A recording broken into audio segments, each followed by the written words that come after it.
J'adore. Bonsoir à tous, merci beaucoup de nous retrouver dans ce webinaire vraiment spécial ce soir. Je m'appelle Soraya, je suis responsable de la communication pour Viclam, une application gratuite qui est là pour aider les patients à mieux comprendre et mieux vivre avec la maladie au quotidien. Et voilà, ce soir, je suis vraiment très contente de vous proposer cet événement. Pour moi, c'est vraiment un événement spécial que vous viviez avec voilà, une leucémie, un cancer ou tout simplement que vous soyez intéressé par le sujet. Aujourd'hui, on va vous partager l'histoire d'une personne vraiment incroyablement inspirante, une source d'espoir pour plein de patients, Fabienne. Fabienne, tu vis avec la lame depuis 2018. Tu as été greffée et suite à ça, tu as publié un livre, Je n'ai pas guéri du cancer, c'est lui qui m'a guéri. Alors, je suis sûre qu'en vous disant ça, vous avez tous envie de savoir comment c'est possible et de quoi parle ce livre. C'est exactement le sujet dont on va parler aujourd'hui. Comment vivre avec une leucémie, comment se préparer à un séjour en chambre stérile, comment se préparer à la greffe, vivre l'après. Donc voilà, on va parler de tous ces sujets aujourd'hui, alors avec bien sûr Fabienne. Bonsoir à tous. Bonsoir Fabienne, qui partagera tous ses conseils et son expérience. Fabienne, si tu veux te présenter rapidement. Oui, donc je m'appelle Fabienne, j'ai 47 ans, je suis prof des écoles et on m'a diagnostiqué une lame en novembre 2018. Et aux côtés de Fabienne, donc, à qui je vais vraiment donner la parole très très rapidement, nous avons aussi la chance d'avoir avec nous Giacomo Di Falco, qui est psycho-oncologue, voilà, qui travaille avec des patients qui vivent avec des cancers tous les jours. Giacomo, merci beaucoup d'être avec nous. Est-ce que tu veux te présenter? Déjà, merci à toi, Soraya, pour la chance. Et oui, je m'appelle Giacomo De Falco et je travaille depuis 2005 au CHU de Lille en psycho-oncologie. Donc, je serais ravi de pouvoir interagir avec vous ce soir et puis aussi de pouvoir intervenir avec les questions qui seront éventuellement posées. Donc, allons-y. Merci beaucoup. D'ailleurs, n'hésitez pas, il y a le chat qui est sur le côté, donc n'hésitez pas vraiment à poser toutes vos questions, même si je suis sûre qu'on aura tellement de choses à partager aujourd'hui, mais même si on n'aura pas le temps de répondre à toutes les questions, à la fin, elles nous serviront pour enrichir l'application Viclam. Donc n'hésitez pas, on y répondra, que ce soit dans l'application ou que ce soit à la fin de cette conversation, on se gardera 10-15 minutes pour les questions-réponses. J'aimerais commencer avec une première question pour toi, Fabienne. En fait, j'aimerais que tu nous parles du 26 novembre 2018, ce jour où on t'a diagnostiqué la lame. Tu dis dans ton livre, je te cite, « Dans ma tête, je sens que je vais guérir ». Est-ce que tu peux nous expliquer déjà comment s'est passé le diagnostic et puis d'où vient cette intuition, cet optimisme et comment est-ce qu'on peut cultiver cette qualité si on ne l'a pas naturellement? Alors, écoute, quand le 26 novembre 2018, ma médecin généraliste me téléphone, elle a une voix assez grave au téléphone. Elle me dit que je dois venir tout de suite, qu'il ne faut pas que je sois seule, que je dois être accompagnée de mon conjoint. Et donc, quand on arrive dans son cabinet, elle m'explique qu'elle a eu les résultats de ma prise de sang, que les résultats ne sont pas bons du tout et que donc j'ai une leucémie. À la fois, c'est forcément un choc, puisque forcément, on t'annonce une maladie grave. Donc, oui, c'est un choc. Et bizarrement, pour moi, très vite, c'est plutôt un soulagement. C'est un soulagement parce qu'en fait, moi, ça fait 3 semaines, un peu plus de 3 semaines que je sais que quelque chose ne fonctionne pas du tout correctement dans mon corps. Ça fait 3 semaines que j'essaye d'expliquer aux médecins qu'il faut que je fasse des examens, que je suis sûre qu'il se passe quelque chose et qu'on ne m'entend pas. Donc en fait, cette annonce a été un choc, mais un soulagement parce que voilà, ça y est, enfin, on sait ce que j'ai. Et comme je suis d'une nature plutôt très confiante, tout de suite, je me dis, si on sait ce que j'ai, il va y avoir un traitement pour me soigner. Je ne crois pas que la petite phrase que j'ai dans la tête à ce moment-là, c'est de l'optimisme. C'est vraiment une intuition. En fait, pour essayer d'expliquer, à ce moment-là de ma vie, je suis parfaitement heureuse. consciemment, tout va bien. J'ai un métier prof des écoles que j'adore. J'ai une famille géniale, j'ai des super amis, une vie sociable très riche. Tout va bien dans ma vie. Sauf que, avec le recul, aujourd'hui, je peux dire que depuis plusieurs mois, j'ai l'impression que quelque chose à l'intérieur de moi doit être réparé.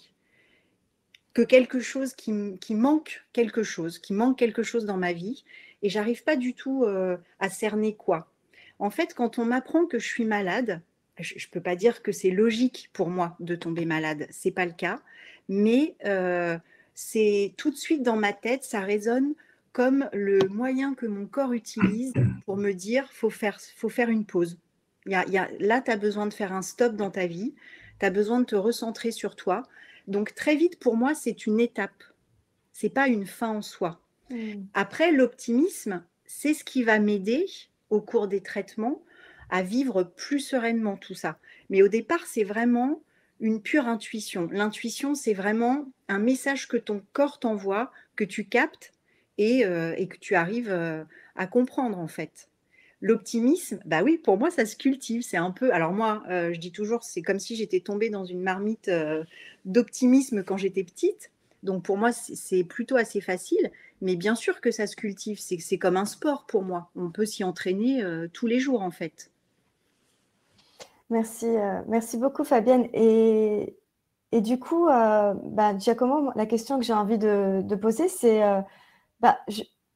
est-ce que quand on dit souvent dans ces épreuves, le mental est important, est-ce que c'est vrai, est-ce que vraiment le mental est important? Et si oui, comment est-ce qu'on fait pour garder un mental dans une épreuve aussi difficile si on n'est pas d'un naturel optimiste? Tout ce que je pourrais dire, ça va pas forcément paraître fade à côté du témoignage de Fabienne, parce qu'elle en parle très très bien. Déjà, Fabienne, tu fais la différence entre ton optimisme et ton intuition. Et ça, je trouve que c'est très bien. Je crois qu'en fait, il y a cette histoire d'optimisme, effectivement, c'est assez central aussi, parce que quand on n'est pas tombé dans une marmite d'optimisme, ce qui peut arriver, Oui. On se demande comment on peut bien devenir optimiste, parce que finalement, la première de toutes les croyances qu'il faut réviser un petit peu, c'est de toute façon, j'ai toujours été pessimiste, par exemple. Parce qu'en se disant ça, on croit qu'on ne peut pas devenir optimiste. Et en fait, si on est pessimiste et qu'on se rend compte que ça nous pèse, il y a effectivement une façon de faire pour commencer à devenir optimiste, c'est de commencer à se dire que c'est possible. Juste à partir de ce qu'on croit. Et en effet, il faut bien faire la différence entre une injonction, c'est-à-dire vraiment, c'est pas un ordre, il ne faut pas absolument être optimiste, on a le droit de craquer, on a le droit de pleurer, c'est pas être pessimiste, par exemple, c'est justement accepter, inviter ses émotions dans sa vie, c'est aussi une façon de pouvoir prendre des ressources pour nourrir une forme d'optimisme à un moment donné.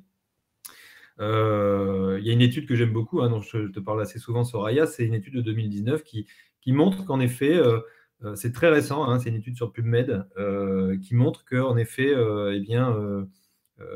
sur 2 groupes de patients, les optimistes sur la longueur sont en meilleure santé.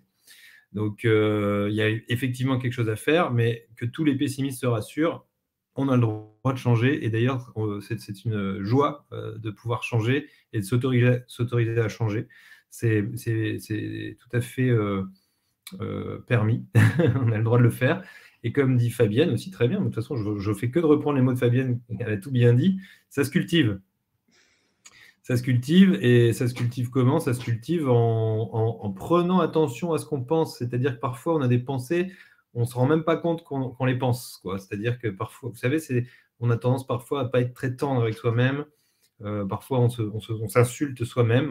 Par exemple, vous faites tomber un truc, vous traitez. Bon, c'est pas ça qui va ramasser ce qui est tombé. Prendre conscience, prendre attention à nos pensées, celles qui nous traversent, pouvoir faire un peu le tri. Alors effectivement, il y a des techniques, il y a des activités qui permettent de le faire, de s'aider à le faire. Il y a par exemple tout ce qui est sophrologie, yoga, tout ce qui peut, méditation aussi, tout ce qui pourra mettre votre cerveau finalement dans une configuration qui permet de pouvoir faire le tri dans toutes ces pensées qui peuvent être toxiques, pour inviter d'autres pensées qui seront plutôt douces avec vous-même. Et de tout ça, ça va vous aider dans le parcours de soins, quoi. Très clair, Giacomo, et je crois que c'est vraiment de ça dont on va parler un petit peu plus tard, voilà, dans la conversation. Pour ceux qui n'ont pas encore lu le livre, voilà, que je conseille fortement, et cette conversation est vraiment basée sur le livre. En fait, Fabienne, dans son livre, elle détaille à partir du diagnostic jusqu'au traitement, chambre stérile, greffe, après cancer. Elle détaille toutes ces étapes, et puis aussi, elle parle de quelque chose que je trouve très, très, très précieux, et c'est vraiment ça qu'on a aussi envie de vous partager aujourd'hui. Elle parle de ce qu'elle appelle sa boîte à outils. En fait, tu parles de ce que tu appelles ta boîte à outils, tu es là. En fait, c'est un peu tes ressources intérieures où tu vas puiser quand tu as voilà, des difficultés, notamment une leucémie. On y viendra. Mais pas que, voilà, et je trouve que c'est vraiment intéressant. On y reviendra. On rentrera en détail dans ce sujet.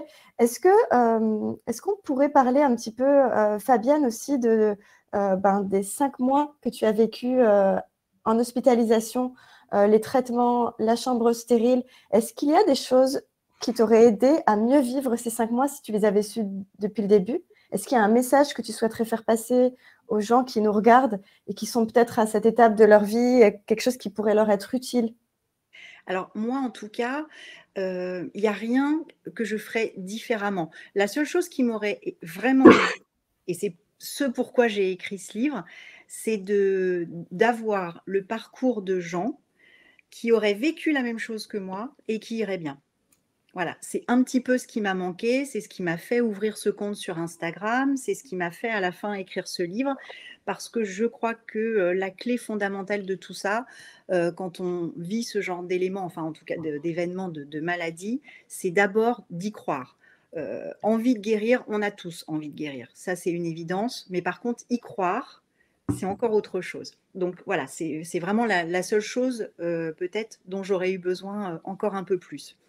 Par rapport aux 5 mois d'hospitalisation, alors ça dépend une fois de plus, là on parle des leucémies aiguës myéloblastiques, il y a plusieurs types de leucémies aiguës myéloblastiques, donc tout le monde n'a pas le même protocole, mais globalement on a quand même tous une première chimio très très forte dite d'induction qui dure 7 jours sur 7, 24 heures sur 24, ce que moi j'ai appelé ma descente aux enfers. Parce que là, vraiment, je me suis retrouvée 3 semaines alitée sans même pouvoir bouger le bras, sous masque à oxygène. Enfin voilà, ça a été 3 semaines extrêmement difficiles. C'est ce qui m'a fait aussi reprendre confiance en mon corps, parce que j'avais une image de mon corps très négative avant cette maladie. Et cette étape fondamentale, c'est ce qui m'a fait prendre conscience que je pouvais vraiment être fière de mon corps. Donc c'était quand même une étape importante. Une fois qu'on a cette première chimio d'induction, lorsqu'elle se déroule correctement et que le taux de blast, c'est les cellules cancéreuses dans le sang, redescendent en dessous des 5%, on peut passer à ce qu'on appelle une chimio de consolidation, qui est une chimio un petit peu moins forte et qui dure sur un petit peu moins de jours. Moi, dans mon cas, on a tout de suite su, avec le premier myélogramme, que les statistiques, et je rebondis là-dessus parce que j'ai vu le petit commentaire de Brigitte, moi, dans mon cas, les statistiques étaient nettement défavorables.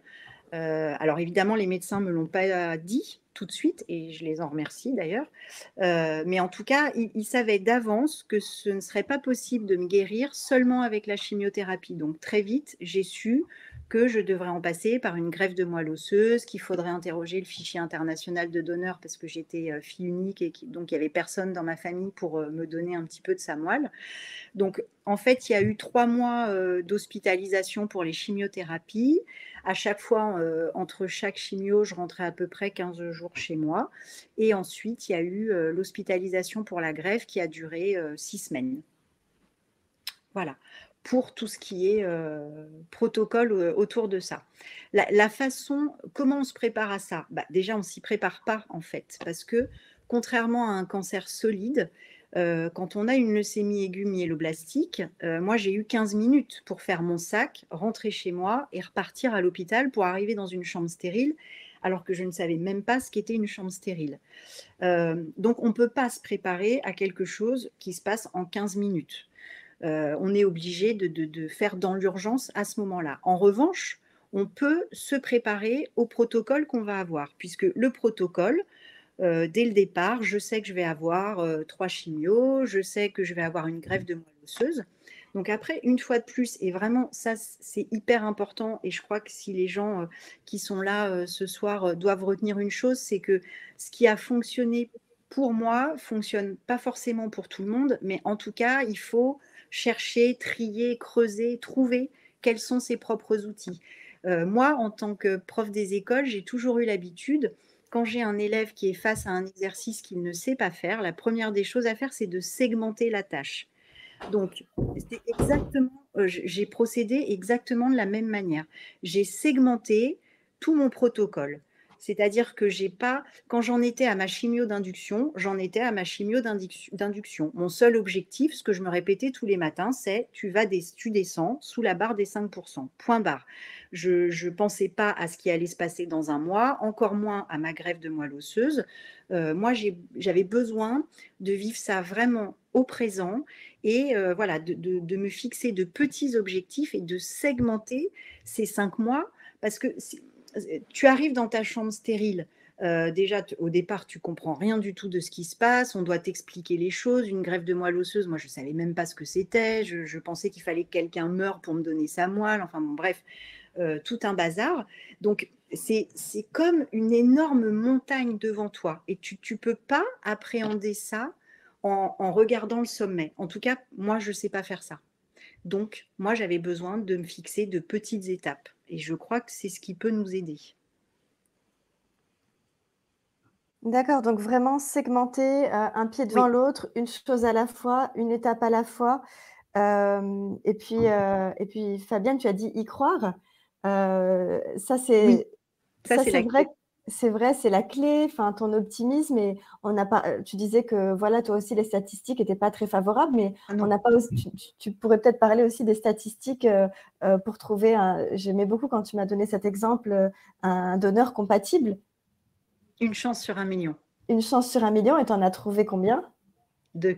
Voilà. Bah oui, en fait, c'est important de le dire. Et moi, pourtant, j'ai fait des études scientifiques, mais j'ai toujours eu un problème avec les stats. C'est ce que je dis toujours. Pour moi, une chance sur 1 million ou une chance sur 5, c'est pareil puisqu'il y a une chance. Voilà. Moi, la seule chose que je retiens là-dedans, c'est qu'il y avait une chance et pourquoi pas moi. Enfin, voilà. Oui, tu as tout compris, Fabienne. C'est ça. En fait, les statistiques, ça ne veut rien dire en ce qui concerne un cas particulier. Mon expérience de psy me dit que les stats, c'est un très bon outil pour faire de la recherche, par exemple, mais on peut pas délivrer des statistiques à une personne en lui disant que la réalité, c'est ça, parce qu'effectivement, comme tu dis, Fabienne, une chance sur 1 million, c'est déjà une chance. Bah oui. Et c'est très difficile à quantifier. Au fond, c'est même presque philosophique, le message qu'il y a derrière. C'est-à-dire que, tu sais, tout notre esprit peut être pris par 0,1, un risque de 0,1 sur 100, tu vois. Toute la société peut être bloquée par un tout petit chiffre, en fait. Donc, oui, tu as tout compris, parce que c'est vrai moi, je sais que dans les services de médecine, on se bat un peu gentiment avec les médecins. Je leur dis, bon, écoutez, vous savez, les statistiques, ça ne veut pas dire grand-chose. Parce que, comme dit Brigitte, ça ne sont jamais que des foutues statistiques. Et en aucun cas, ça ne décrirait le cas d'une personne. À savoir dire je ne sais pas aussi. Alors, il y a des choses effectivement, nourrir sa croyance en se disant je vais y arriver, c'est très bien. Et aussi, parfois, savoir se dire je ne sais pas, c'est mieux que de mettre des croyances négatives. Et concernant les micro-tâches aussi, alors ça, c'est vraiment... Moi, c'est un truc que nous, on nous apprend en thérapie systémique brève. C'est même en dehors de toute maladie, je pense que beaucoup de gens sont bloqués dans leurs objectifs parce qu'ils n'arrivent pas à segmenter les tâches. Et comme tu dis, on ne peut pas monter une montagne en une seule foulée. Il faut vraiment y aller par petites choses. Et je crois que cette façon de procéder, ça a été sûrement très, très sain pour ton parcours, en effet. Et sur la partie croyance, justement, Giacomo, effectivement, beaucoup de personnes, il y a certaines personnes qui ont des croyances qui poussent vers le haut, un petit peu comme Fabienne, puis d'autres personnes qui peuvent avoir des croyances parfois un peu limitantes. Voilà, peut-être se laisser démoraliser par les statistiques, peut-être non, je ne vais pas y arriver, comme tu nous racontais aussi, j'ai toujours eu la poisse, ça n'a jamais marché pour moi.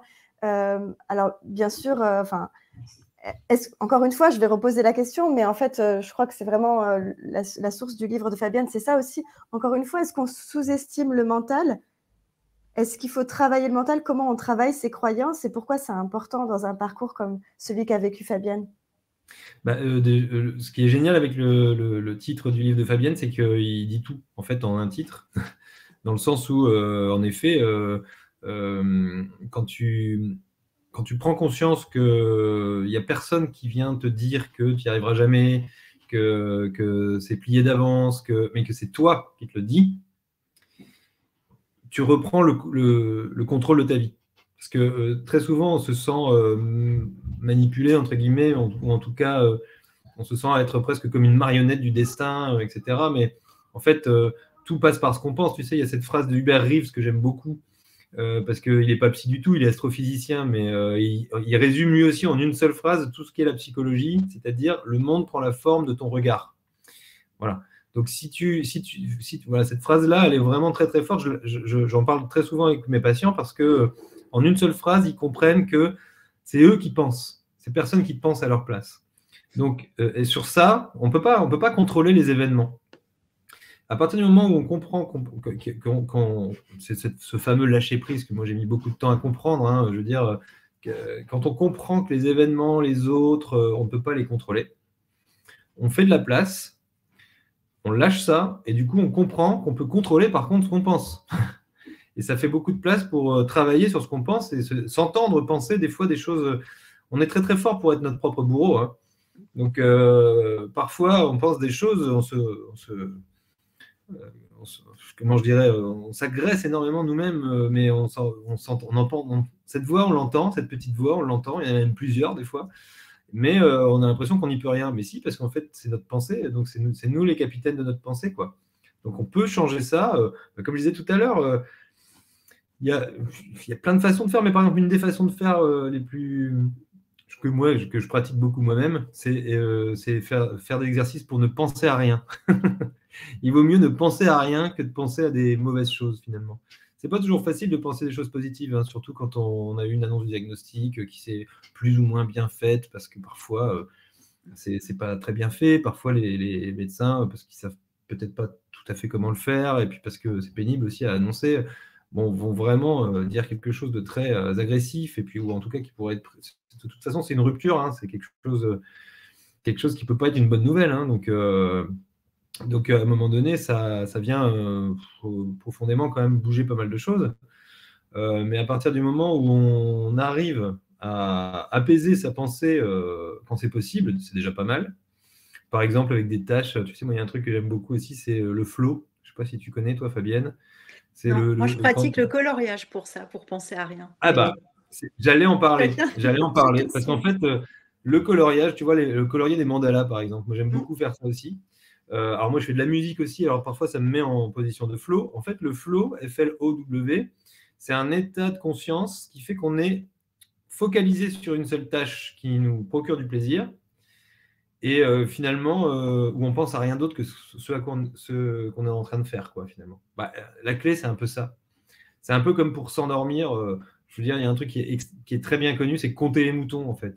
Bah oui, parce qu'en fait, quand on compte les moutons pour s'endormir, on n'est pas là en train de ruminer tous nos trucs de la journée. Et du coup, très vite, on s'endort. Généralement, moi, j'arrive jusqu'à 4 ou 5 moutons à m'endormir. Mais le secret, c'est de penser à une seule chose plutôt qu'à 5000.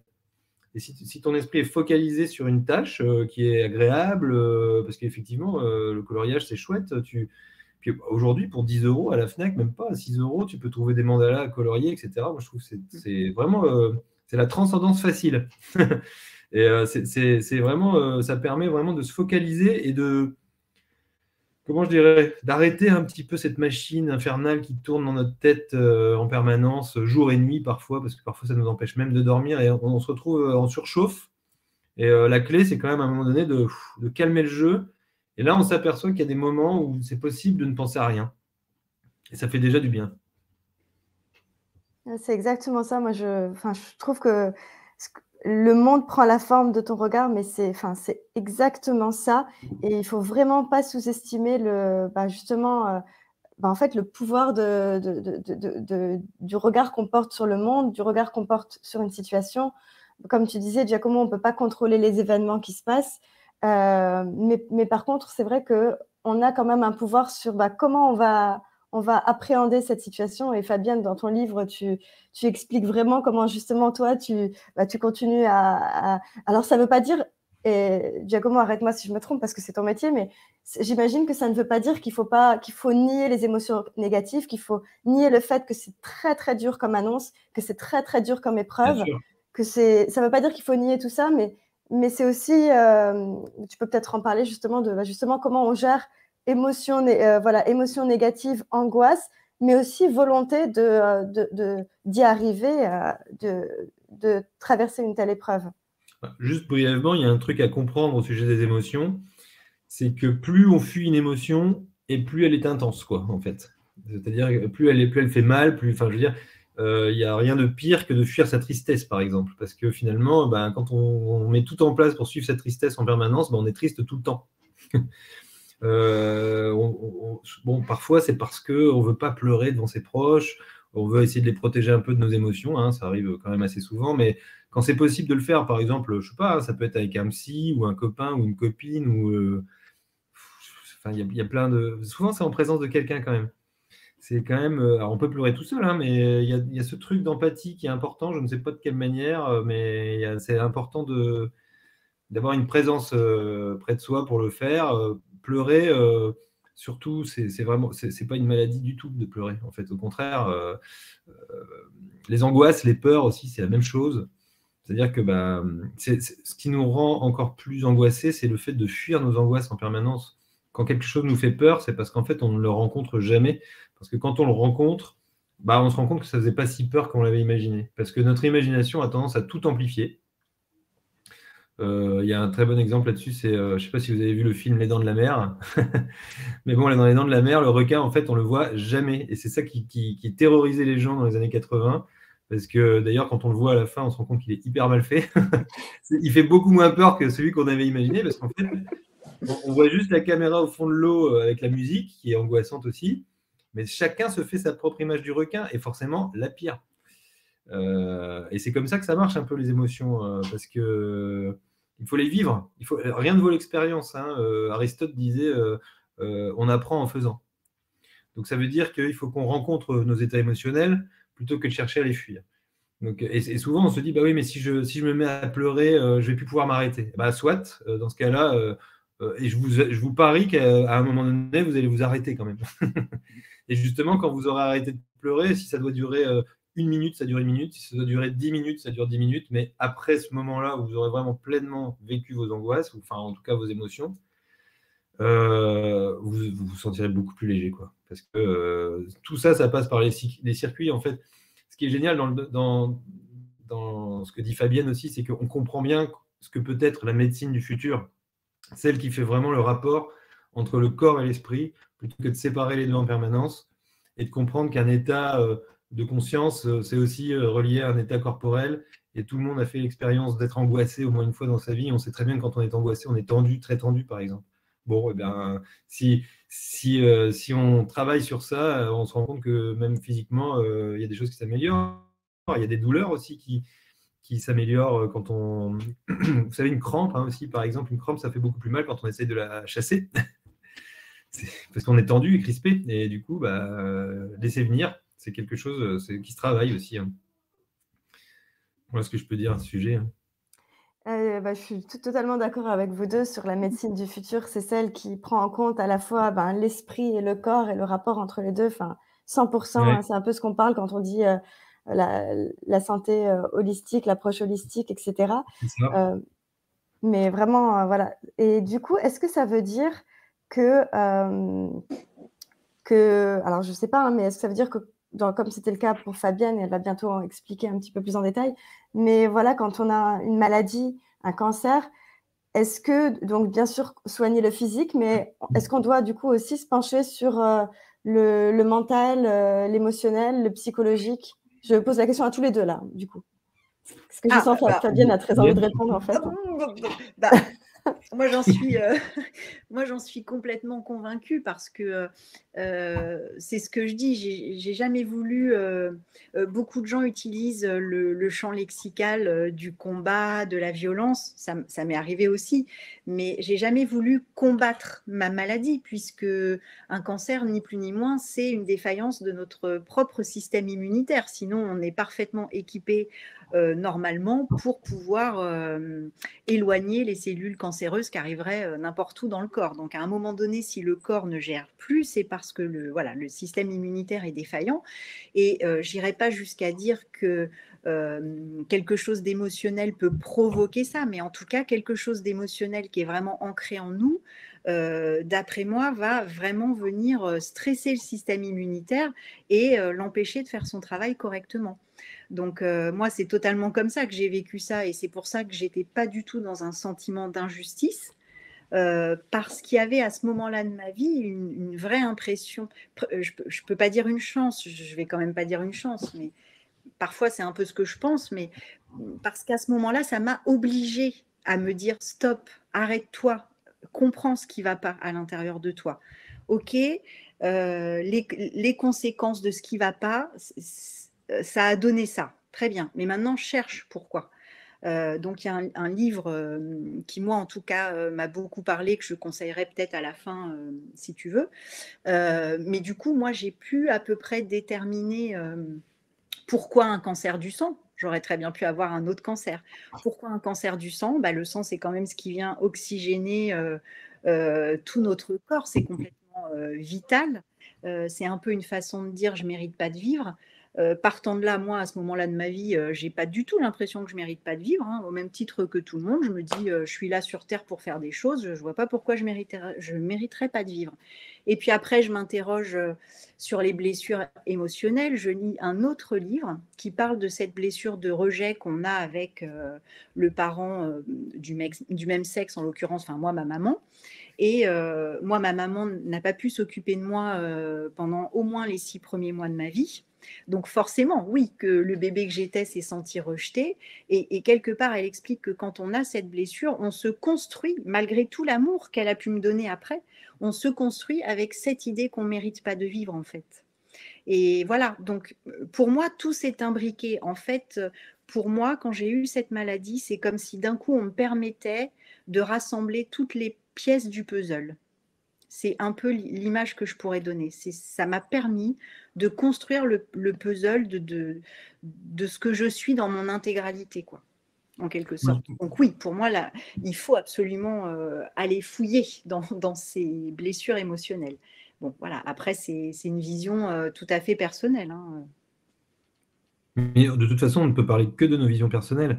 C'est ça. Tu vois, et voilà. Et ce que j'aime beaucoup dans ta façon d'en parler, c'est que effectivement, on voit bien comment quelque chose qui peut être perçu comme une épreuve synonyme de fatalité en épisode de ta vie, parce que ta vie est quand même étendue sur, tu vois, je veux dire, elle ne se résume pas à cette épreuve-là, des épreuves peut-être sûrement que tu en avais déjà eu avant aussi, et il y en aura d'autres après, je ne te souhaite pas, mais en tout cas, une vie est remplie d'épreuves et parfois de moments de souffrance, de tristesse, toutes ces choses-là existent, je veux dire, c'est même finalement, même philosophiquement, c'est aussi ces points d'ancrage-là dans la vie qui donnent un sens à notre vie, quoi.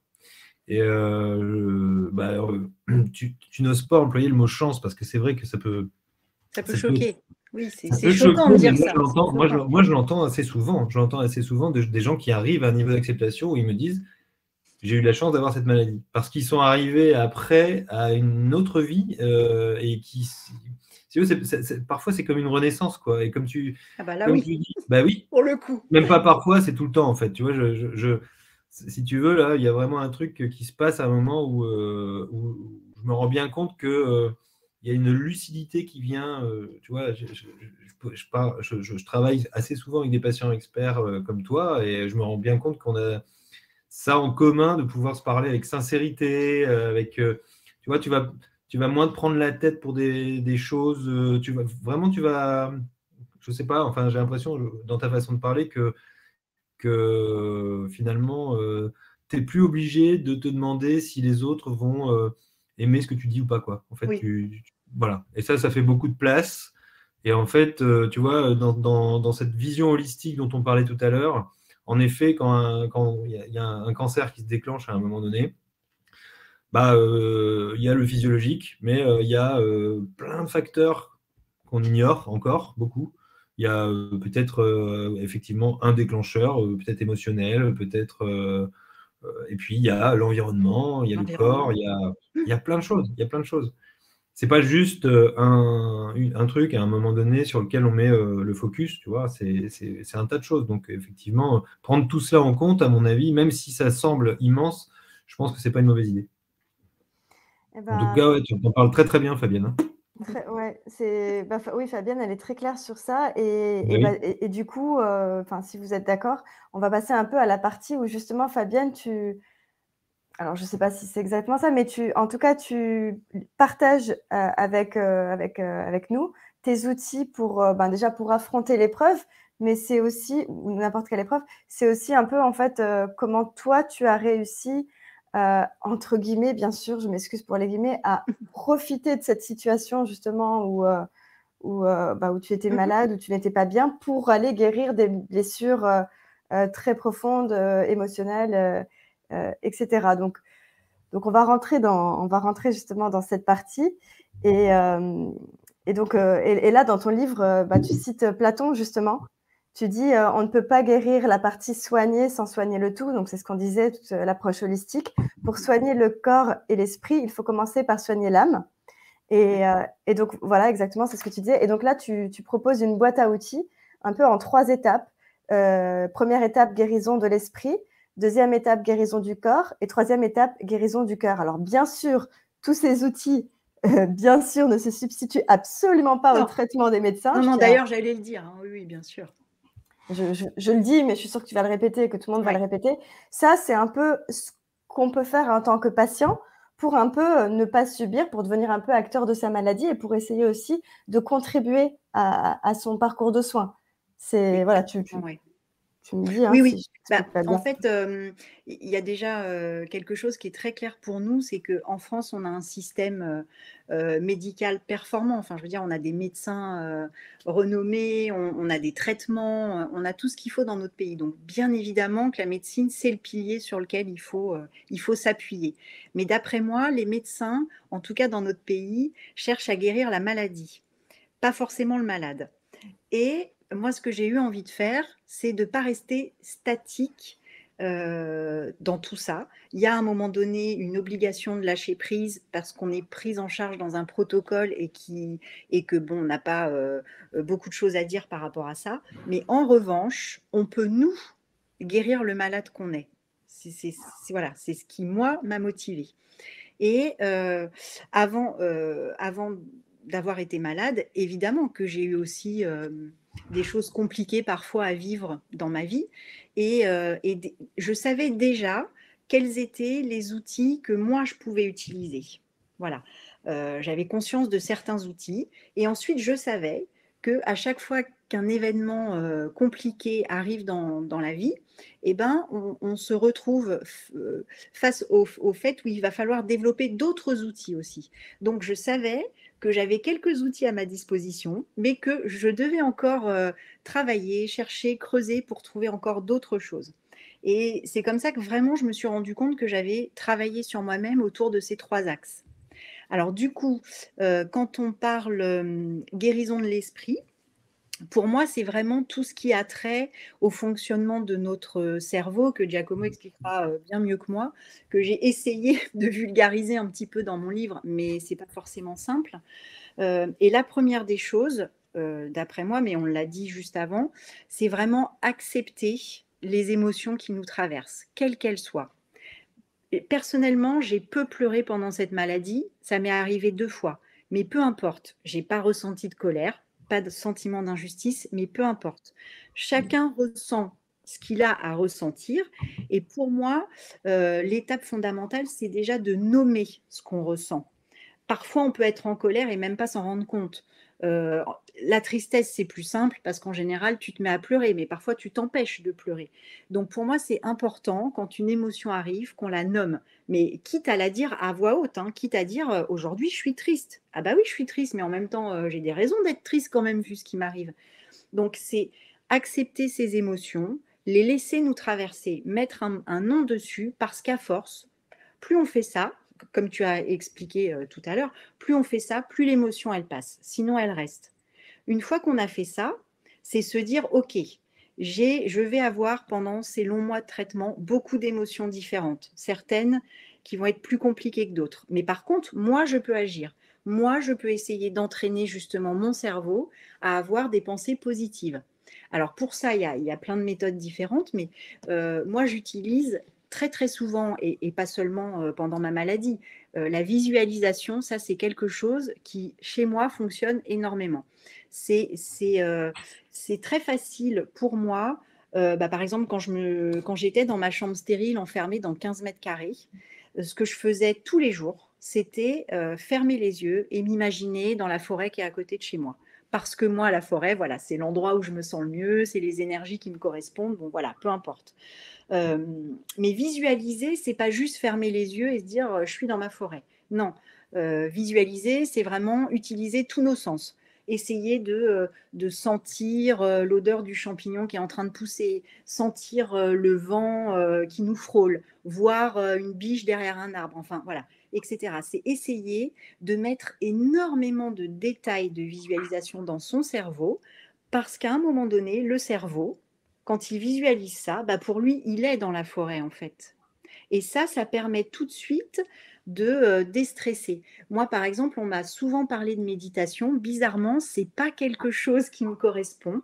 Moi, j'ai un petit peu de mal à faire de la méditation, mais la visualisation, finalement, c'est peut-être aussi une forme de méditation, hein.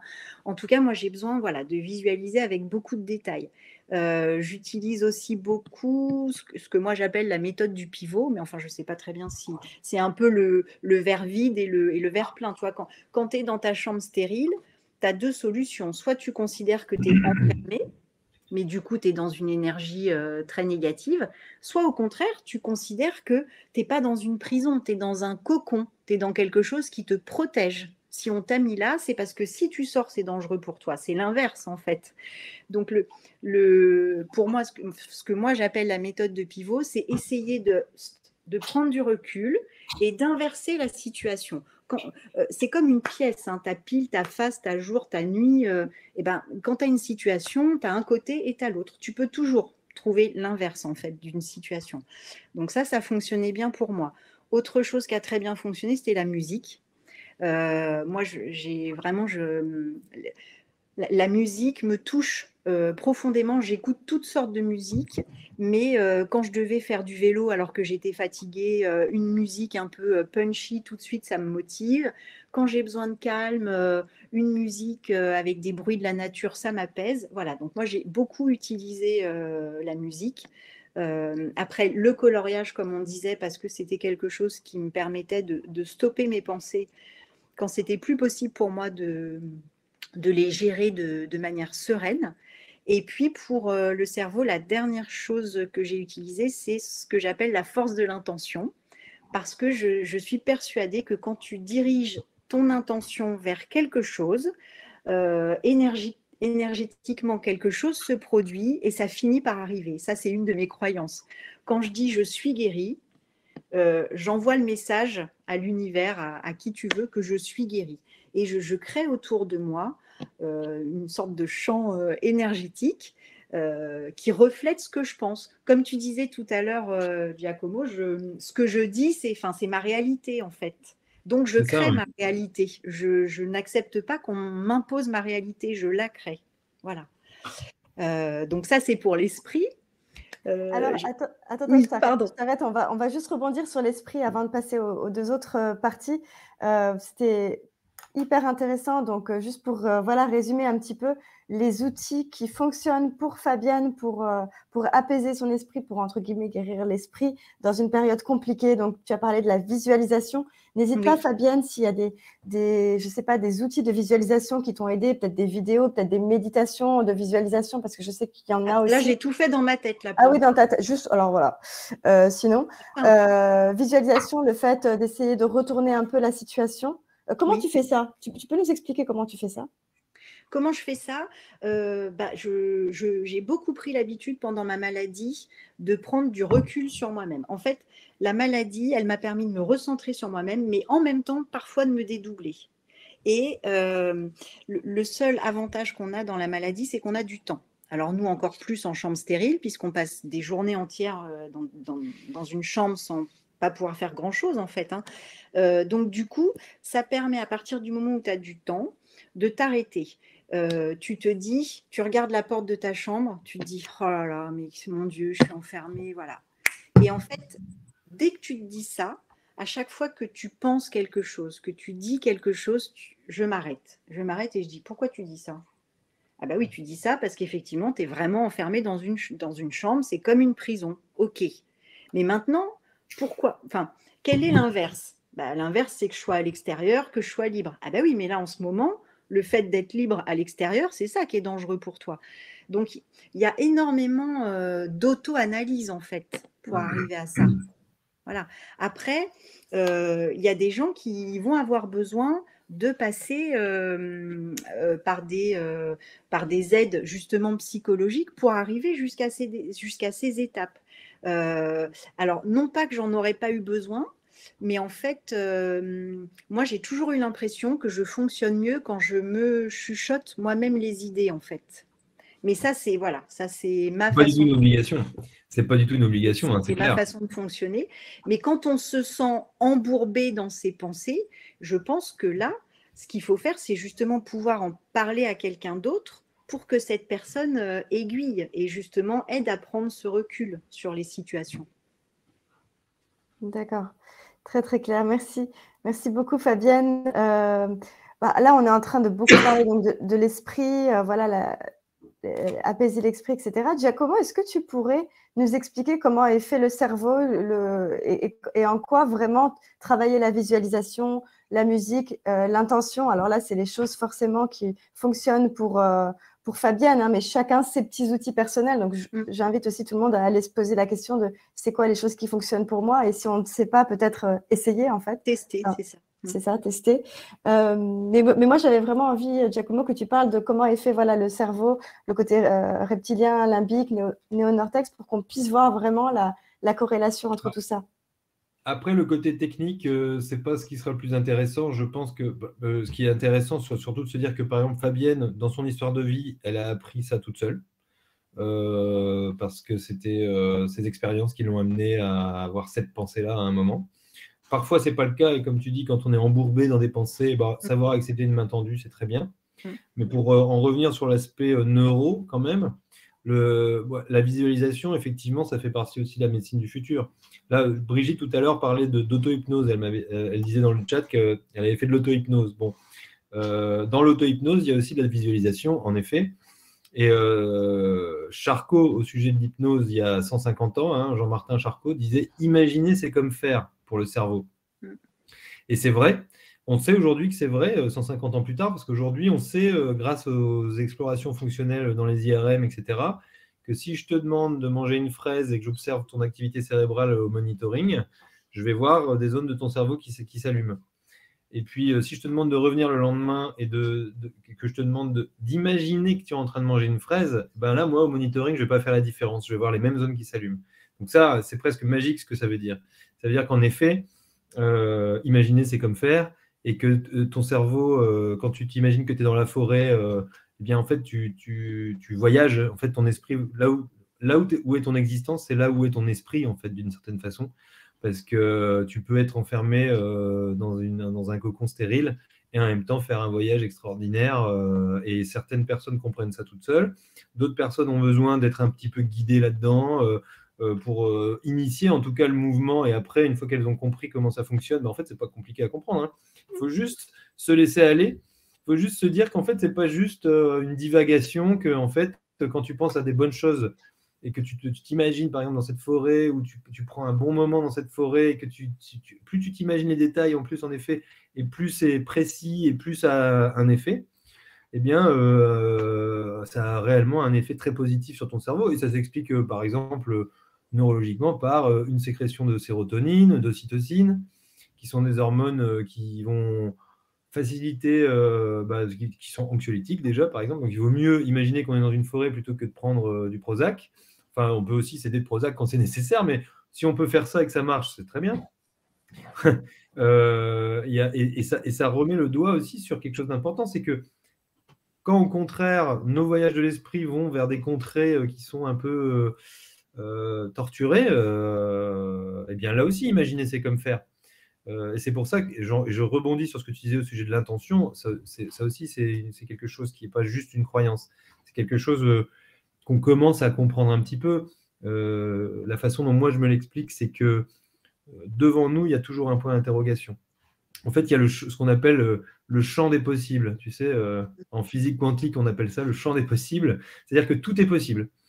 Voilà. Derrière nous, il y a une ligne qui est notre histoire, en fait, bien qu'on puisse se la raconter de différentes manières. Hein, donc, on peut aussi changer le passé. Mais devant nous, il y a tous les possibles. Et alors, c'est intéressant parce que là où notre conscience, elle va travailler sur ce champ des possibles, c'est que si notre conscience privilégie un scénario plutôt qu'un autre parmi les millions de milliards qui sont possibles, eh bien, ce scénario-là va se retrouver peut-être légèrement densifié par rapport aux autres. Et on va lui donner plus d'importance. Et comme, au nom de ce qu'on disait tout à l'heure, le monde prend la forme de mon regard, eh ben, ce que je crois, ça va devenir vrai. Voilà. Donc, en effet, du coup, on peut essayer de comprendre tout simplement que petite étape par petite étape, eh bien, ce que je vais imaginer pour mon futur, ça va avoir un impact sur mon futur aussi, d'ailleurs. Donc, ouais, non, mais c'est très bien que tu parles de ça, hein, l'intention, parce que effectivement, tout ça, c'est à la croisée des neurosciences, de la médecine, de la spiritualité, hein, aussi, parce que finalement, une activité spirituelle, alors quand je dis spiritualité, je ne parle pas d'aller à la messe le dimanche matin, hein. Je parle de comprendre qu'on a un esprit et qu'on peut s'en servir. Ce que tu me dis là, Fabienne, ça me fait penser, il y a un mot qui me revient depuis tout à l'heure, c'est psychonaute. Tu vois ? Psychonaute, en fait, ça veut dire que tu es une voyageuse de l'esprit. Surtout que tu as été forcé de le faire à un moment dans ta vie, tu vois ? Oui. Voilà. Et en fait, tu as été obligé de. C'est comme dans certaines tribus sur Terre, à un certain âge, quand tu es jeune, tu dois faire un voyage initiatique ou tu dois faire quelque chose d'initiatique. Et là, il y a quelque chose d'initiatique dans cette semaine d'enfer, de descente aux enfers, comme tu disais. Parce qu'effectivement, c'est quand même une expérience tout à fait particulière que tout le monde ne vit pas. Mais après, d'autres personnes vivent d'autres choses, hein. Ça peut être une épreuve. En tout cas, parfois, on est au contact de ça. Et toi, tu as vraiment. Il y avait déjà un terreau favorable à ça, sans doute avant chez toi, mais en tout cas, tu as vraiment compris ça, sans doute pendant cette semaine. Parce que quand tu es allé dans la forêt, tu allais vraiment dans la forêt, j'imagine. Oui. Et je le comprends parfaitement. Tout comme je revivais un repas familial, par exemple, chez ma grand-mère. Jusqu'à imaginer la nappe, les carreaux, la couleur. Les détails, bien sûr. Tout ce qui pouvait m'apaiser, quoi, vraiment. Oui, mais ça aussi, pour moi, je pense que ça fait partie du futur de la médecine. Une voyageuse de l'esprit. J'adore. Oui, moi aussi, j'adore. Brigitte qui rajoute la diététique et en fait, on y vient, Fabienne. Je te laisse continuer en partageant tes outils précieux. Je pense qu'on était arrivé à la guérison du cœur. Du corps. Alors, du corps, la guérison du corps, pour moi, elle est assez simple et en même temps, c'est sûrement ce qui a été le plus difficile pour moi. C'est un peu les outils qui n'étaient pas très affûtés chez moi. C'est, pour résumer, et vraiment écouter son corps. Ce que je ne faisais absolument pas, parce que moi, mon corps, à part m'encombrer, il n'y avait pas, enfin voilà, je n'étais pas du tout amie avec mon corps avant, donc je ne l'écoutais pas, enfin jamais. Là, à la fois, j'ai dû l'écouter pour l'alimentation, ce que disait Brigitte quand elle parle de diététique, à la fois pour tout ce qui est activité sportive et repos. Alors du coup, par exemple, un exemple complètement dingue qui m'avait bouleversée à ce moment-là quand j'étais à l'hôpital. J'étais suivie par ailleurs par un homéopathe. Et après avoir eu l'autorisation de mon hématologue, mon homéopathe est venu me voir dans ma chambre stérile pour essayer d'aider pour les effets secondaires.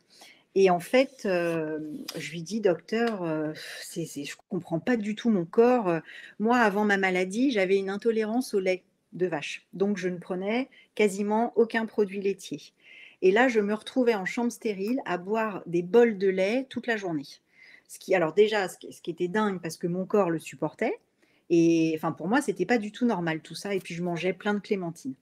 Et là, mon homéopathe, qui était un médecin généraliste à la base, me dit, mais si, bien sûr, il y a des études récentes qui prouvent que pour aider quand on a une leucémie, il faut rétablir une alimentation acide dans le corps. Et il me dit, en fait, votre corps est juste en train de faire ce qui est bon pour vous, parce que le lait et les clémentines, c'est des aliments acides. Et comme en ce moment, la priorité, c'est pas tellement vos intestins, etc., mais c'est plutôt la survie, votre corps, il a mis en pause votre intolérance au lait, qui est revenue après. Hein. Là, à l'heure d'aujourd'hui, je ne peux plus boire de lait, par exemple. Il a mis ça en pause pour pouvoir m'aider. Donc voilà, tout ça pour dire que au niveau alimentation, alors bien sûr, après la greffe, on a une alimentation stricte. Hein. On a beaucoup de contraintes alimentaires. Donc ça, évidemment, il faut faire ce qu'on nous dit parce que sinon, ce serait dangereux pour nous. Mais quand même, moi, j'ai quand même toujours mangé juste ce dont j'avais envie, en fait. Sans me soucier des problèmes de poids, de kilos ou de quoi que ce soit d'autre. Pour le sport, c'est pareil. Il faut essayer de reprendre une activité sportive parce qu'on sait que ça peut aider, ça peut éviter les rechutes, etc. Mais quand le matin, je me sentais apte à aller marcher, j'allais marcher. Si le lendemain, je me sentais apte à rester sur mon canapé, je restais sur mon canapé. Voilà. Et c'est pas du tout quelque chose que je faisais avant. Ça, c'est vraiment un outil que j'ai dû affûter pendant ma maladie parce que moi, fatiguée ou pas, je courais partout. Au contraire, parfois, je faisais rien alors que sûrement j'avais assez d'énergie dans le corps. Enfin voilà, j'étais pas du tout à l'écoute de tout ça. Donc ça a été important. Et puis la dernière petite chose par rapport au corps, c'est prendre soin de soi.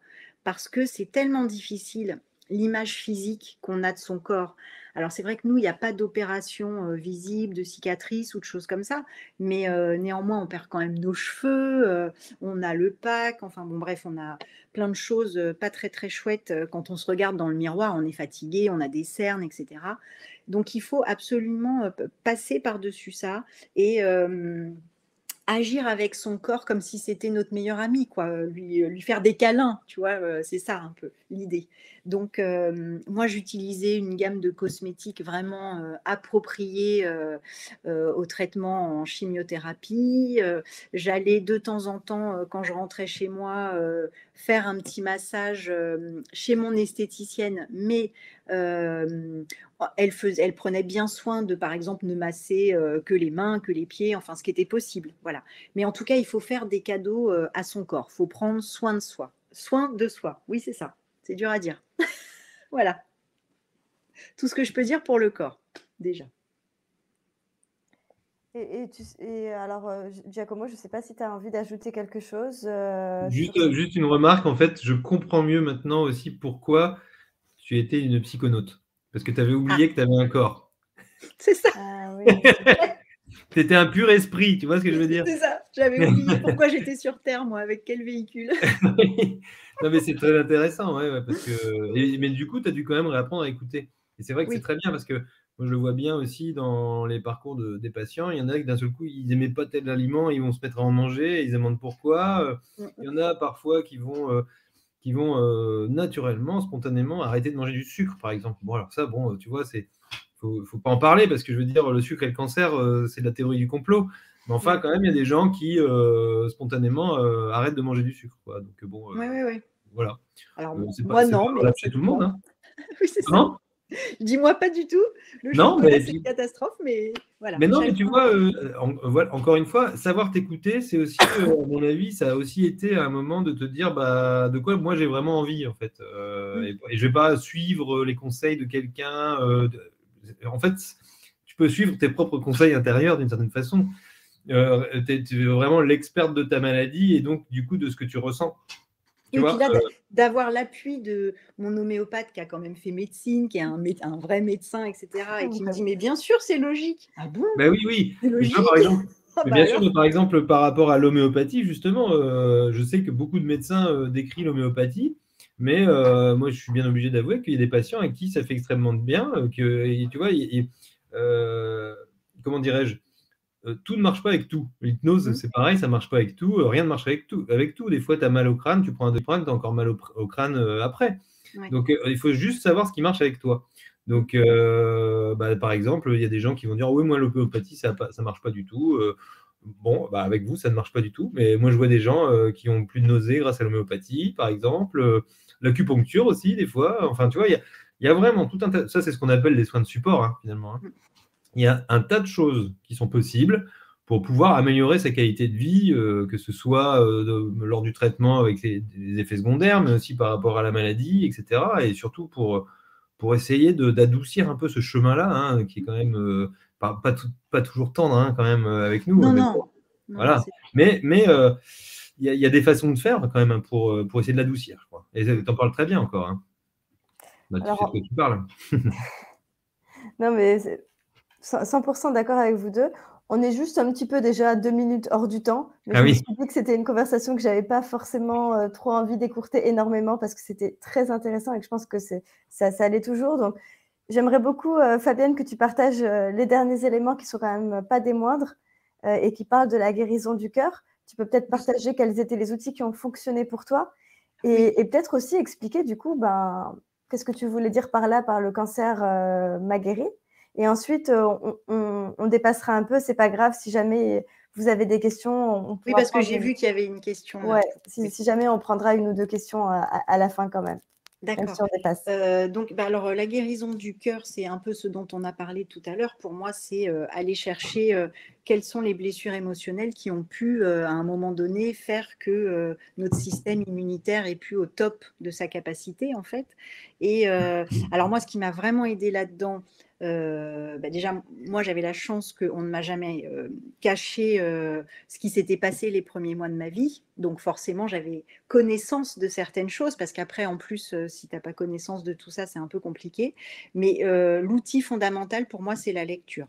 Alors après, moi, je lis énormément, ça c'est sûr, mais je suis tombée, comme par hasard, on va dire, sur des livres qui vraiment m'ont aiguillée, en fait, m'ont permis de trouver les blessures qui me correspondaient le plus et ce que je pouvais faire pour passer outre, en fait. Après, ce que j'appelle aussi la guérison du cœur, c'est que c'est tout ce qui va être autour, c'est-à-dire le rôle des aidants. Moi, j'ai eu ce que j'appelle mes petits soldats, ma garde rapprochée. J'ai eu une famille et des amis incroyables, en fait, vraiment, qui ont tout fait pour que tout se passe au mieux. Mais par contre, il y a quand même quelque chose qui est important, c'est que quand on est malade, il faut communiquer avec ses aidants, absolument. Parce que être aidant, c'est vraiment pas simple. C'est même compliqué. La plupart du temps, ils ne savent pas ni quoi dire, enfin, ce qu'il faut qu'ils disent, quoi faire, etc. Il ne faut pas sous-estimer le rôle de l'aidant parce que franchement, lui, il a vraiment, l'aidant, le sentiment de rien pouvoir faire et c'est atroce. Donc moi, je pense que le malade, il doit absolument formuler ce dont il a besoin, ce qu'il attend des autres. Moi, j'attendais des autres qui continuent à vivre. Quand ils venaient me voir dans ma chambre, qui me racontent leur vie, qu'on rigole. Et je leur ai dit clairement, moi, je ne veux pas vous voir triste, ça ne va pas m'aider du tout. Donc, la guérison du cœur, c'est tout ça. La guérison du cœur, c'est l'amour, en fait. Et l'amour, c'est l'amour de soi. C'est comment retrouver, comment de nouveau s'aimer, puisque quelque part, dans les blessures émotionnelles, ça nous empêche de nous aimer complètement. Et comment aimer les autres, parce qu'une fois que tu t'aimes toi, tu aimes plus facilement les autres, et comment eux peuvent t'aimer. Voilà, c'est un peu tout ça pour moi, la guérison du cœur. Et alors pour terminer sur pourquoi je dis que ça m'a guéri, tout simplement parce que ça a complètement apaisé mon âme en fait. Aujourd'hui, si je devais résumer la période, enfin de tout ça, je dirais que grâce à tout ça, aujourd'hui, je me sens libre. En fait, le mot qui me vient tout de suite, c'est ça, c'est liberté. C'est très bizarre parce qu'il y a quand même toujours cette épée de Damoclès au-dessus de ma tête. Je ne suis pas guérie, alors d'aujourd'hui, toujours pas. Hein. Je peux rechuter dans 6 mois. Mais toujours est-il qu'aujourd'hui, je me sens libre parce que à la fois, je me suis libérée d'énormément de culpabilité, de plein de choses qui s'étaient passées dans ma vie. À la fois, je me suis libérée du regard des autres. Comme tu l'as perçu tout à l'heure, Giacomo, moi, j'ai vraiment le regard des autres aujourd'hui m'importe peu, vraiment, globalement, c'est plus du tout un souci pour moi. Et du coup, le fait d'être libérée de tout ça, ça me permet vraiment de plus avoir ce besoin incessant. Ça, c'était ma problématique. Il fallait qu'on m'aime à tout prix. Et quand je dis à tout prix, ça veut dire aussi que non seulement j'étais exigeante envers les autres, parce qu'ils devaient m'aimer, c'est comme ça, mais en plus, j'étais extrêmement exigeante envers moi-même et du coup, j'étais prête à tout, y compris à vivre des situations qu'aujourd'hui je n'accepte pas forcément. Donc c'est vraiment tout ça. C'est une fois que j'ai été libérée de tout ça, du coup chaque minute, moi je me considère comme une survivante. Donc chaque minute que je vis est une chance. Et du coup, aujourd'hui je ne fais quasiment, on vit en société, donc forcément, des fois, je suis obligée de certaines choses. Mais Faut je faire veux un dire, effort de temps en temps. voilà, enfin bon, on travaille, tout ça, c'est comme ça. Mais bon, quasiment, je ne fais plus que ce que j'aime, quoi. Donc voilà, c'est pour ça que je dis liberté, c'est pour ça que je dis que ça m'a guéri, parce que je me sens complètement apaisée et plus du tout la même personne aujourd'hui, quoi. C'est la liberté qui vient de l'intérieur. Et c'est pour ça d'ailleurs que, tu vois, moi, il y a quelqu'un d'autre que j'aime beaucoup, qui est Nelson Mandela. C'est quand même quelqu'un qui a appris ce que c'était que la liberté parce qu'il était enfermé en prison, justement. Tu vois, non, mais la liberté, ça commence par l'intérieur, en fait. C'est pas, Oui. c'est pas une conséquence de quelque chose d'extérieur. Donc, c'est intéressant parce que vraiment, t'en parles tellement bien. Enfin, moi, je suis ravi de pouvoir rencontrer tout le temps des gens comme toi parce que moi, si tu veux, je ne suis que psychologue. Non, mais en réalité, c'est vrai. C'est-à-dire que les expérienceurs, c'est vous. C'est-à-dire que c'est les personnes qui vivent ces parcours-là et qui peuvent en témoigner et qui apprennent pas seulement aux autres personnes qui sont malades, mais aussi à tout le monde. Parce que tu parlais d'épée de Damoclès, et ça, c'est un concept sur lequel je me suis un peu penché. Mais l'épée de Damoclès, elle était déjà présente bien avant l'annonce de la maladie, et cette épée de Damoclès, elle est aussi présente pour nous tous. Exactement. Et en fait, on parlait tout à l'heure des émotions et de savoir vivre ces émotions, d'apprendre à le faire pour éviter de les amplifier. Mais quand on dénie cette épée de Damoclès, eh ben, elle se retrouve aussi amplifiée. Tu vois ce que je veux dire? C'est-à-dire qu'en fait, on est coupé d'une partie de nous-mêmes parce que on fait comme si elle n'existait pas. Et donc, tu as retrouvé cette partie de toi-même que peut-être tu avais délaissée pendant une partie de ta vie, mais la vie est longue, n'est-ce pas? Et surprenante. Oui, et surprenante, plein de belles surprises, c'est clair. Écoutez, je vous propose qu'on prenne quand même la question de Brigitte. Est-ce que, elle demandait, Fabienne, est-ce que tu as réussi à manger après la greffe? Alors, ça a été très, très compliqué, au moins pendant 1 mois après la greffe. D'abord parce que tous les traitements de chimio qu'on reçoit, même pendant les 6 semaines d'hospitalisation pour la greffe, on a un traitement encore de chimiothérapie pour préparer le corps. Et donc, tu as un espèce de goût métallique dans la bouche, très désagréable. Donc, en dehors du fait d'être fatigué, de ne pas avoir très faim, c'est compliqué de manger. Moi, pendant 1 mois, tout ce que je mangeais n'avait strictement aucun goût. Je devais me forcer à tout. Et on ne se rend pas compte, mais typiquement, juste après ma greffe, j'étais à 27 médicaments par jour. Quand déjà tu dois avaler 27 médicaments par jour, autant te dire que même le reste qui est dans ton assiette, tu n'as juste plus envie d'ouvrir la bouche, en fait. C'est ça le truc, c'est que tu n'as plus envie de manger. Donc c'est compliqué. Donc pendant 1 mois, très compliqué. Et c'est revenu vraiment au fur et à mesure. Très progressivement. Et donc, une fois de plus, je me souviens très bien que la première chose que j'ai réussi à bien manger, c'était des pommes de terre. Alors, pas à l'eau, hein, non, des vraies frites. Voilà, maison. maison. Et donc, il y a eu des semaines, il y a eu 2 ou 3 semaines où je mangeais des frites tous les jours. Parce que ça, quand mon assiette arrivait, bah, j'étais contente de manger mes frites. Donc, et ben voilà, c'est tout, ça suffisait à mon petit bonheur. Et bon, au niveau du poids, ça a été un peu compliqué parce que comme j'étais avec des doses de cortisone, j'ai pris 8 kilos après ma greffe, que j'ai reperdu après progressivement une fois que le traitement, une fois que je n'avais plus d'immunosuppresseurs, comment dire, de cortisone, etc. Donc au bout de 6 mois, c'est revenu progressivement. Et je dirais à peu près au bout de 6 mois, j'ai commencé de nouveau à avoir de l'appétit, à manger avec plaisir, etc. Mais ça a bien duré 6 mois, c'est-à-dire au moins toute la période où j'ai pris tous ces médicaments, quoi. Voilà, mais ça après, il y a des gens qui vont être sous traitement pendant 6 mois, d'autres un peu moins, d'autres un peu plus. Donc ça, c'est variable. Il y a beaucoup de gens qui maigrissent aussi. Bon, voilà, donc ça. Mais après, ça revient à la norme. Il faut être patient. Merci beaucoup, Fabienne. Je suis vraiment désolée. Je vais devoir vraiment écourter cette conversation qui pourtant est... en fait, elle pourrait durer des heures. Mais ce que je vous invite vraiment, du coup, à lire le livre de Fabienne qu'on vous a mis dans le chat. Ne vraiment pas hésiter parce qu'il est extrêmement riche. Il est vraiment très précieux. Je vous invite aussi à lire les articles qu'écrit Giacomo à propos de comment vivre mieux une maladie point de vue psychologique sur l'application Vic. Tous les mois, Giacomo écrit un article. Donc voilà, si vous n'avez pas encore téléchargé l'application, n'hésitez pas. Et n'hésitez pas aussi à nous envoyer toutes vos questions, parce que si vous en avez d'autres, voilà, soit sur Instagram, soit sur Facebook. On se chargera d'y répondre dans l'application. Et je vais quand même encore vous donner la parole, Giacomo, Fabienne, si vous aviez un message à faire passer aux patients et même aux proches, si on a des proches avec nous qui nous regardent, ce serait quoi?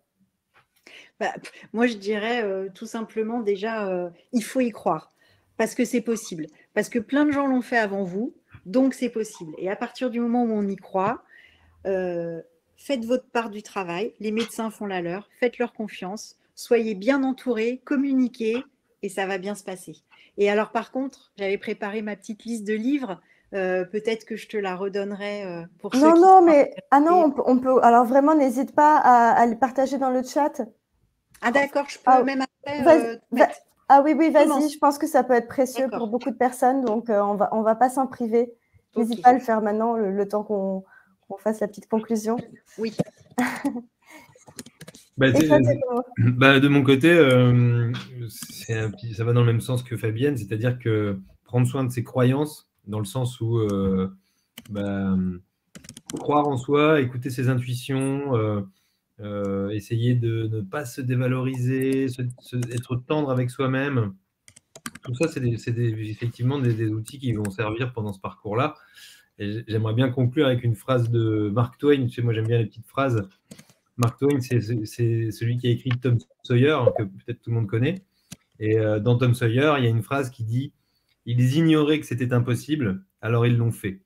Et j'aime beaucoup ça parce qu'en fait, parfois, comme tu disais tout à l'heure, on se retrouve avec des croyances limitantes qui se retrouvent finalement à conditionner notre façon de faire plutôt que les choses elles-mêmes.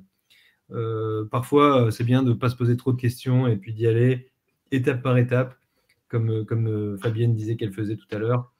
Je pense que c'est de très bons outils, quoi. J'adore cette citation. Moi aussi, Fabienne, si tu me le permets, moi, je vais conclure avec une citation de ton livre. Tu dis « Selon moi, pour bien lutter contre le cancer, chacun a un rôle à jouer. Travaillons à l'unisson avec médecins, infirmiers. Devenons nous aussi acteurs de notre guérison. » Donc voilà, je me suis permis de te citer parce que c'est vraiment la vision qu'on a avec Vic. C'est vraiment que, oui, en fait, on est patient, mais ça ne veut pas dire qu'il n'y a absolument rien qu'on puisse faire. Ça ne veut pas dire qu'on ne peut pas s'informer, qu'on ne peut pas être au courant de ce qui se passe, qu'on ne peut pas prendre des décisions et qu'il n'y a pas aussi des choses à faire côté patient. Donc, vraiment, merci pour ce livre. Encore une fois, je vous invite à le lire. Et merci beaucoup à tous d'avoir été avec nous. Merci à vous deux pour votre intervention. Merci beaucoup, merci à vous deux et merci à tous d'avoir été présents. Et je vous dis à bientôt. À bientôt. Au revoir. Au revoir. Salut, bonne soirée. Soirée.